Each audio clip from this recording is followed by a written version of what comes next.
anime girls, the subject of fascination for many people that seems to grow closer and closer into the realm of obsession with every passing day. I'm of course no stranger to this phenomenon, having fallen prey to various 2D temptations in my time. With the rise of social media, people being down bad for fictional characters seems to be more prevalent than ever. Video game series like Fire Emblem were basically dead, but miraculously revived in large part due to their robust roster of waifus and husbandos. And then there's Persona, which went from a cult classic to one of the most popular RPGs out there, mostly thanks to the romantic elements. This got me wondering what a Pokemon game would look like if it had dating elements added in.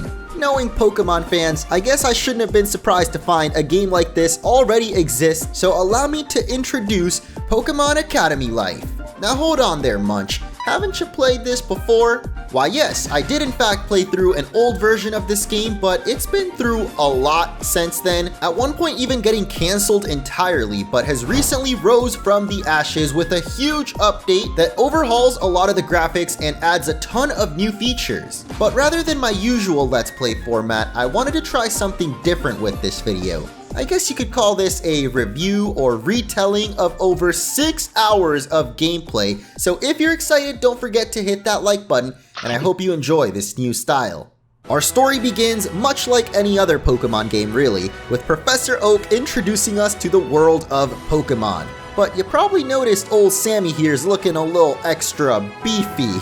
And he's not the only one that's gotten the Giga Chad treatment, as pretty much every character in this game looks like they should be on the cover of a fashion magazine. And before anyone tries calling the FBI on my ass, this game makes it very clear that we're in an alternate universe where every Pokemon character is at least 18.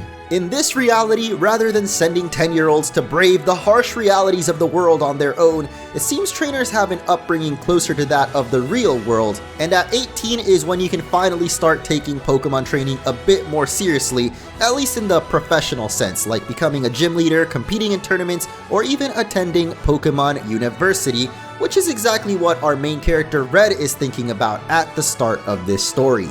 And he's got quite a spicy way of expressing it. Yeah, this is definitely not your usual kids Pokemon game. As soon as we arrive in this foreign land, we run into none other than our childhood rival, Butthead. Yeah, you get to nickname Blue in this game, so of course I had to go with the name I always gave him growing up. And it looks like he's got a cute nickname for us too. Anyway, I need to find someone that can point me in the direction. Yeah, where are the anime girls at? I thought this was a dating sim. Oh. I mean, we got another anime boy, it's Silver, what the heck? Though a bit shy at first, he ends up giving us a Rage candy bar and some directions to the bus that'll take us to the academy because apparently our character has a worse sense of direction than Leon himself. Keep that in mind because it'll come back later in the story. We eventually make our way to this Times Square-esque area that is jam-packed with Pokemon references like Sawsbuck's Coffee, Taco Bell Sprout, and my personal favorite, Burger Kingler. Though they might look barren, these streets are actually bustling with people, and we end up bumping into the most alpha of the Pokemales, Brawly, who finally points us in the right direction towards the academy. But of course, we end up getting lost on the way to the auditorium, and this is where things finally start to get a little spicy. Hey buddy, what do you think you're doing? Oh my gosh, it's her! Turns out we somehow wandered into the cheerleaders' changing room. Thankfully, this mystery girl just so happens to have a kink for guys who get lost easily. I'm not kidding, that's actually a thing she says, so I guess we're in luck as Misdirection Girl quickly shoves us into the woman's bathroom to save us from another group of girls coming down the hallway. Do we get in the damn bathroom, don't get in the damn bathroom, or jump out the damn window? Either way, we gotta make a damn good decision here. I'ma jump out the window. Look at her face, bro. Seems shoving people into dark rooms is also something this girl likes and wants to do it again sometime, so it's a date, I guess. Oh wait, we forgot to even get her name. Shit. Back in our dorm, we meet our new roommate Ethan, but in a twist from the old version of this game, it seems he's not our only dorm mate, as we soon meet the sexy Colossian Calum, the edgelord himself Hilbert, and Hoen's very own buff boy Brendan. Am I the only one starting to feel a bit claustrophobic in here. We finally make it to the auditorium and meet May, but she's already taken by none other than Brendan. That's fine, I've always been more of a Serena fan anyway, and speaking of, seems she's got something going on with Caleb, though that doesn't seem to stop her from flirting with us, but of course I totally fumbled the opportunity by telling a lame joke. Oh, it was a joke? How disappointing. Damn, well. It's a miracle I managed to find a wife, to be honest. Somehow we end up getting Caleb's number, which again makes me question, is he? What the frick? Yo, Misty, what? That was so fast, she just flopped. Our bad sense of direction made us slam right into Misty, and she is pissed. We see her again literally 2 seconds later though and get our shot at redemption. No pressure. Turns out answering correctly gives you points with that character, which count as experience for their friendship. There are other ways to level up your bonds, which we'll learn about soon enough, but for now, seems like we're on good terms with Misty. Don't touch— wait, what did I touch? You inconsiderate, pig-headed— you don't go around touching a girl's things, oh my— Well, that didn't last long.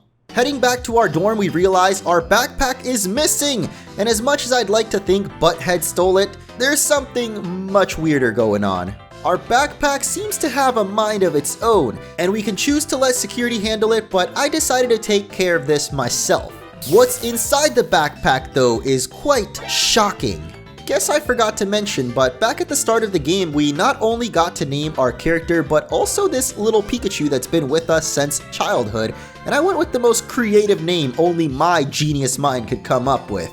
Unfortunately for our little partner, Pokemon are only allowed in school as long as they stay in their Pokeballs, which Munchito doesn't really do, so he's basically gonna be stuck in our dorm room for the rest of the playthrough. So after a bit more chit chat with our roommates, we head off to bed, and just a little over an hour into the gameplay is when we finally get this game's title drop.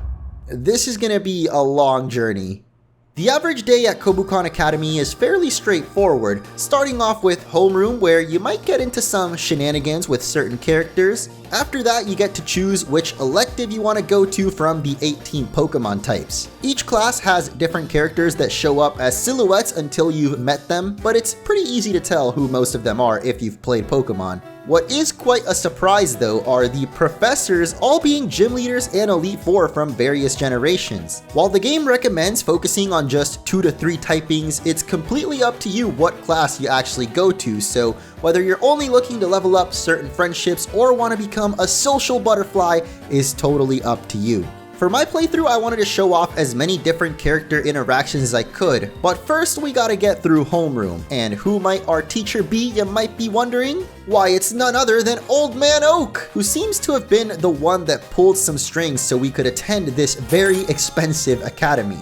For whatever reason, Oak's own grandson is also in his class, and he's not too happy about it. Just as we start arguing over the fact, our mysterious friend from the bathroom incident shows up to defend us, only to realize we never actually got each other's names. She leans in to whisper her name into our ear, and for some reason we decide to sniff her. Yeah, I don't know who's weirder at this point, but we finally learn her name is Leaf, and since we're now best buddies, we decide to sit together at Homeroom alongside May, who happens to be one of Leaf's roommates. Suddenly, a red-haired goddess barges into the room, just about to miss attendance. No, I'm not talking about Whitney, I'm talking about... Anyway, now that she's sitting next to me, I've got May to my left, Flannery to my right, Whitney in front of me, and behind me is... Dawn! Another cute girl, oh my gosh. Is this some kind of social experiment? Invite a ridiculously unqualified student by surrounding them with attractive women?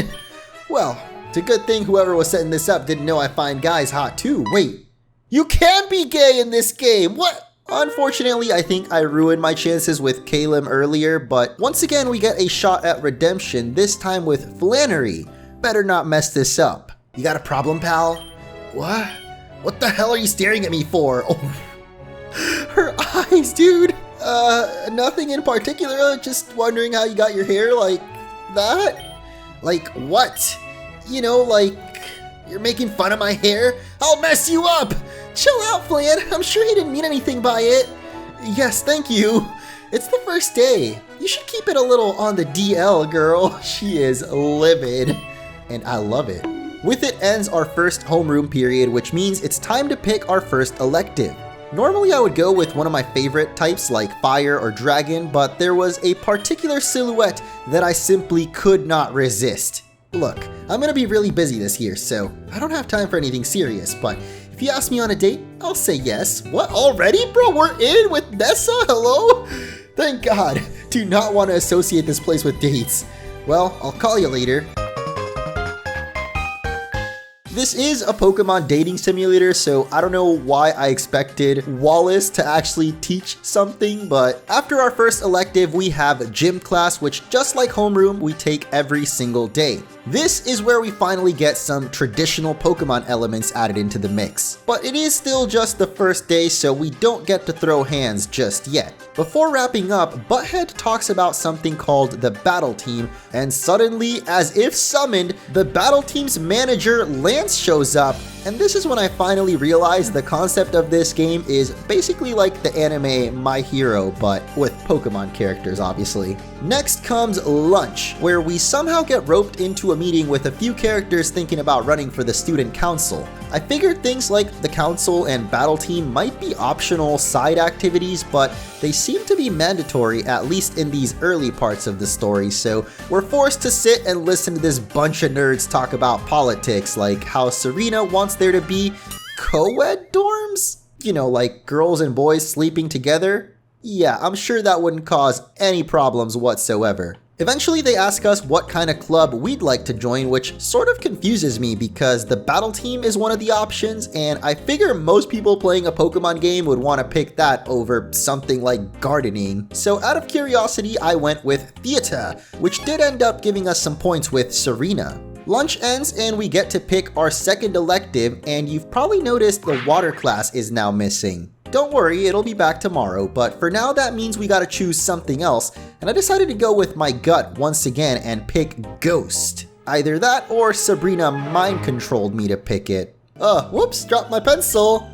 Let me guess, she's gonna float it back up to us. Oh, look at the way that PNG moves! Not only is Sabrina an expert pickup artist, but she can also read minds, like all the time. God, it sounds like a nightmare. We need to save this poor girl. In Ghosting Girls 101, we also meet Gardenia, who used to work at a gym, but not a Pokemon gym, cause apparently you need to be 18 for that in this world, which makes me wonder what exactly is going on inside those Pokemon gyms. At the end of each day, we wind up back in homeroom, though not much really happens, except we finally get to pick our starter Pokemon.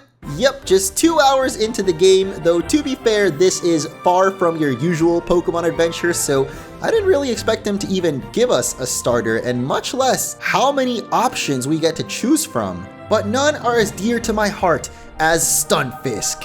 After gushing about what kind of Pokemon each of our new friends got, our first day of Pokemon Academy life finally comes to an end. But not before this amazing bit of dialogue from May. Give me a call if you need anything, Leaf. I have a massive stash in our dorm. Good to know. So, what do you want to do? I don't even really know what kind of stuff you like. Big fan of running, bruh. Despite her interesting seduction techniques, we end up at the gym with a bunch of other people. Guess I got my hopes up for nothing. And so our first day of Pokemon Academy life officially comes to an end as we go to bed with a set of shiny Voltorbs, if you know what I'm saying. As you crawl into bed, you don't even have time to realize just how exhausted you are. Not even a minute after your head hits a pillow, you fall into a deep sleep. Damn, I wish I could fall asleep that easily. The second day of school kicks off with a surprise quiz from Professor Oak. This is where we finally get to see how battling works, and I'm not sure if anyone expected it to be different, but it's exactly the same as your usual Pokemon games. Not sure how anyone could have failed that, to be honest, but for my next elective, I went with Rock, for no particular reason other than abs. At this point, you might have noticed that Ethan seems to be at every single elective we pick, and the previous night we also learned that he just so happened to choose the same starter as us, so clearly there's something sketch going on with him. But he refuses to elaborate, so let's move on to the real reason I picked Rock class, our teacher, Olivia. Those of you that watched my Sun and Moon playthrough probably remember how I was particularly thirsty for this kahuna, and sadly that hasn't changed one bit. Olivia, definitely not Mrs. Will never be a Mrs. with my luck. It's alright, she got those Stuffle plushies. I think our teacher needs therapy. As much as I wish I could make her life a little less lonely, I don't think we can date this professor. As promised in the last gym class, this time we get to show off our battling skills in a practice match where we take command of Alder's Volcarona against a Geodude balloon straight out of X and Y Super Training. It literally only uses Splash, so again, I think it's impossible to lose this battle, but I promise they get a little trickier down the line.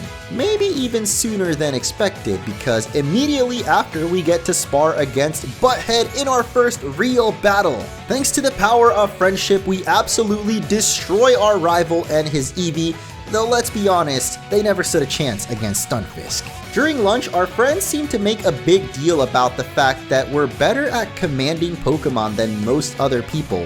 This marks the start of a lot of characters gassing us up as some kind of prodigy. Like, I guess in this world it takes years of training for even one Pokemon to start obeying their trainer, but for us it just seems to come naturally, so maybe Oak can explain what's going on. But for now we move on to our next elective, and my streak of picking a new class continues as we check out the Dragon class. Hi there, you're Dawn. What's my name? What? Someone a little flustered there? Cool, I'm Orange. Where are you from? I live in Twinleaf Town in Sinnoh. Oh wait, no I don't. I live there. I actually live here because I'm a student who goes to this school. Okay, guess I'm not the only one constantly putting a foot in my mouth.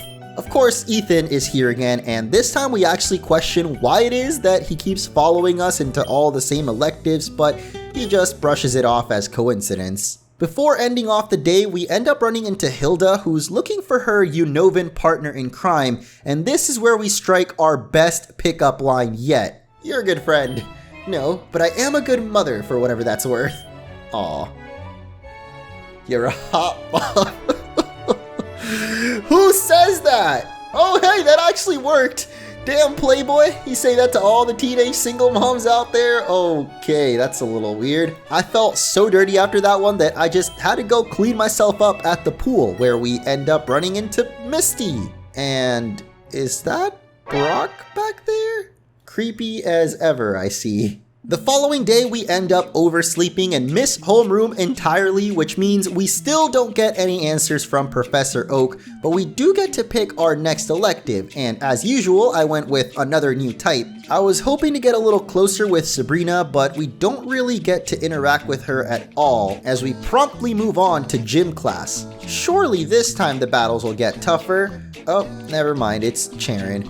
At lunch though, we get introduced to a new means of leveling up our friendships as we get to pick which table we want to sit. There's the school bullies, the unpaid interns, the hashtag influencers, and the future serial killers. You might notice some of these characters are ones we've never met before, and this girl in particular I'm not even sure I recognize from Pokemon. Too bad we can't find out yet, because you actually need to know everyone at the table before you get to sit with them, which leaves us with just one choice. You watch over Ethan's slumbering form as lunch draws to a close. Wow. Though I was pretty excited to see if Nanu would be the dark type teacher, I was pleasantly surprised to find the hottest professor yet. No idea what her class was about, but we get our friendship points and wrap up our day with another homeroom period where we still don't get answers from Professor Oak. But at least our day doesn't end in complete failure. You see, earlier Hilbert mentioned that there would be some kind of exhibition match held at the school's big arena, but we arrive a bit too early and find Butthead basically begging the battle team captain Janine to let him in. We both end up getting kicked out of the stadium. Back at the dorms, our friends have a very cute surprise as their Pokemon from home have finally arrived. And here I am, still waiting for mine. A few moments later. Oh, it's going down! Yo, what the heck? Did you see the way that PNG moved? The exhibition match is really underway now, and we get a scope of just how big this Pokemon Academy is, as hundreds if not thousands of students fill the stadium with cheers. This absolute banger of a battle is between none other than Janine and some random faceless trainer with a Floatzel. Any bets on who's gonna win? She absolutely demolishes her opponent without losing a single Pokemon or a single cent of the animation budget. That might sound like a weird backhanded comment, but I'm thoroughly impressed by the artwork and presentation of this whole segment. As in the shadow of Lance we ponder if we'll ever be strong enough to compete with these legends. The following day, we're reminded that Thursdays mean a pop quiz is coming and get presented with a choice never seen before. Our character has their own stats for charm, patience, wit, courage, and knowledge. Though I haven't seen them used yet, I can imagine there will be certain interactions that we can only pass if our stats are high enough. Next elective, I decide the ice is right and get treated to some of the coolest puns I think I've ever heard. Oh, hell no! I see what you did there! Oh my, I think you're giving us the cold shoulder. A little bit too many ice puns for me. Though I was once again expecting an old man to be our teacher, we instead get blessed with Melanie. Now that's a mother I'd like to tuck into bed at night. At gym class, we face off against Emo Boy Silver and his Skorupi, which means it gets destroyed. This time we can at least choose to sit with one group of degenerates at lunch and learn Sabrina's favorite movie. For the next elective, I picked my personal favorite Pokemon type, Fire, and finally guessed one of the teachers right. But actually getting into his lesson, I quickly realized how much better these classes are when you've got a hot teacher. Oh my god. She said she couldn't handle mornings, but it looks like she can't handle afternoons either. And she snores too? Marry me. Back in Homeroom, we get our first pop quiz. And remember all those times I said the battles were actually gonna get tougher? Yeah, I lied. I mean, it does require a little bit of thinking as you face off against a Clink with -6 speed while your own Dino sits at 1 HP. You know you're guaranteed to outspeed, but only one of these 4 moves will be able to one-shot it and guarantee victory. And that move is Dragon Rage, since even at level 15, it's unlikely this Clink has more than 40 HP. Oak is so impressed with our Pokemon prowess that he decides it's finally time to unveil the true reason why he enrolled us at this academy, and we can choose to invite Leaf, which, I mean, why wouldn't we? I would, but May asked me to study with her after she bombed the quiz. Damn. Really, May? We got another number! Oak decides to answer our long-awaited question with another question, and after pondering for a while, we come to the conclusion that he somehow forced us into the school. I mean, I figured that out like 10 minutes into the story, so there's no way our character can be that much of a genius, right? So I guess we're some type of chosen one because we're able to make friends with people and Pokemon so easily, and Oak wants to further research our ability to build bonds so quickly. Is he gonna like be there watching the first time we get laid? Like, you lost me, bro.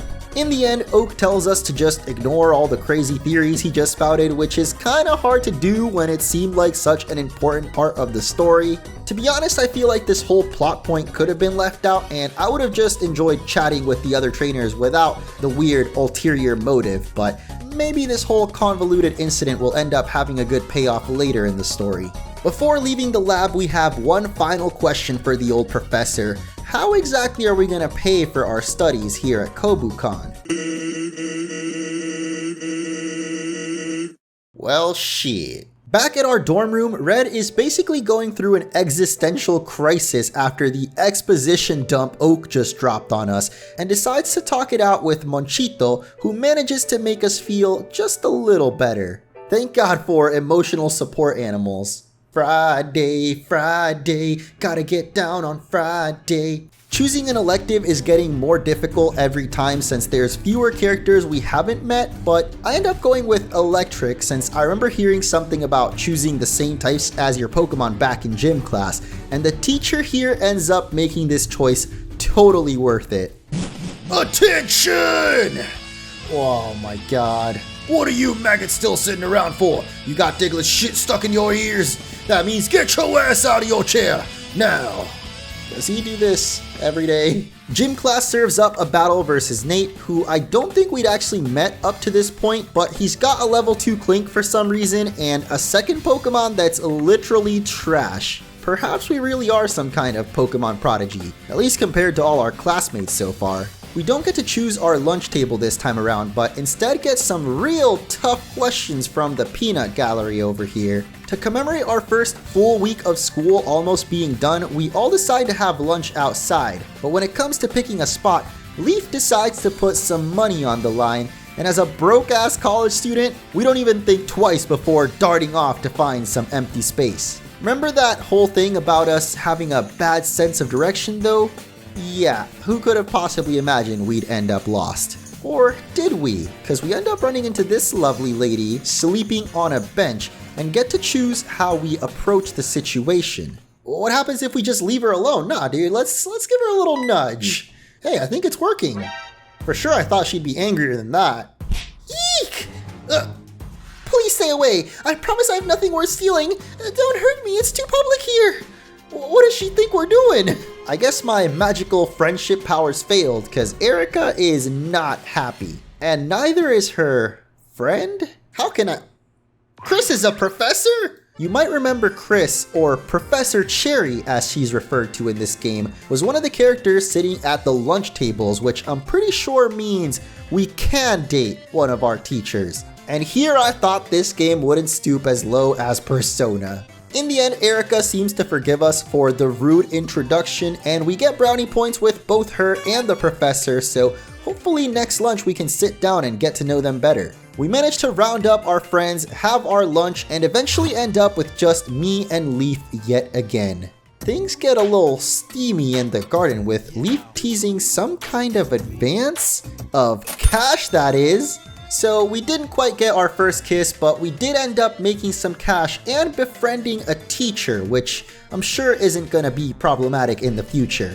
For our last elective of the week, I finally decided to repeat the very first one we picked in the hopes of reuniting with our crush Nessa. But before I even realize it, the class is over. This leads us right into Homeroom, where our rival Butthead has been anxiously waiting for a rematch. So we get our random rematch against, wait, what? We're in a non-combat zone. Battling here would be breaking the rules. God, you're such a... Back at the big stadium, we're ready to settle who's got the biggest Pokeballs when we suddenly realize, wait, these are all his Pokemon or? Earlier, Hilbert gave us a tip that Blue might try to sneak in some extra Pokemon in his squad. So in preparation, our friends let us borrow some of theirs, which ends up making this bout a bit unbalanced. And first up is his Eevee, which again goes down quite easily. But then Butthead, living up to his name, whips out a level 18 Pidgeotto. It proves to be quite formidable, knocking out many of our friends' Pokemons, though being level 5 and under, this shoulda came as no surprise. With our backs against the ropes, it all comes down to our partner Pikachu, and Monchito comes in clutch with a paralysis from Thundershock, which basically seals the deal for cheatin' ass Blue. As our grudge match comes to an end, we somehow summon Janine and Lance once again, which you might recall aren't exactly the best of friends with Butthead. So they promptly kick him the hell out of the stadium. Lance asked for us to stay behind though, making me think he might just see our battling potential, but it turns out he's just as much of an asshole as Blue. Janine, on the other hand, is thoroughly impressed that we were able to command even our friend's Pokemon so flawlessly, and hints that she's interested in us joining the battle team, and possibly even more. Good boy. Yeah, I guess she likes us, but she also treats us like a puppy, so... That's gonna be a yikes for me, dog. But you didn't seriously think I'd end this video without going on at least one real date, right? It's our first weekend on campus and we finally have the freedom to choose where we want to spend our time and with who. But it seems in this demo at least, not every character has a level up cutscene yet. But there are quite a few girls that do, like Dawn, Sabrina, Hilda, Serena, and of course, Leaf, who's the only one I'm actually even close to leveling up with, so naturally I decided to hang out with her. This gives us a whopping 3 points of XP towards our friendship, which means we've unlocked the scene for level 2 and I cannot wait to see what happens. We spend the whole afternoon sharing backstories with Leaf and finally muster up just enough Riz to make her blush. After a bit more chit chat, Leaf confesses that she likes us and your heart shifts as you feel your relationship with Leaf evolve from friend to bestie? Hold up, you're telling me I spent the last 6 hours reading all this dialogue just to end up in the friend zone? I knew I should have gone with Nessa. And that's where this demo of Pokemon Academy Life officially comes to an end. However, this playthrough was merely a taste of all the content this game has to offer, as there are many electives I didn't end up taking, and as you saw, there's a few more characters we could have leveled up with. So if you made it this far in the video, I'm guessing you like visual novels, and in that case, I highly recommend checking out this game for yourself. Maybe even join the Discord to stay on top of any future updates. It's been a ton of fun getting to experience what a Pokemon dating simulator could be like, and I'm so glad fans exist to give us what these characters we all know and love would be like in a more mature setting that's slightly more relatable to our real world. Let me know which trainer you like the most in the comments below, and thank you again to everyone involved in making this project and keeping it alive for so many years. Don't forget to hit that like button if you enjoyed and subscribe for more Pokemon videos.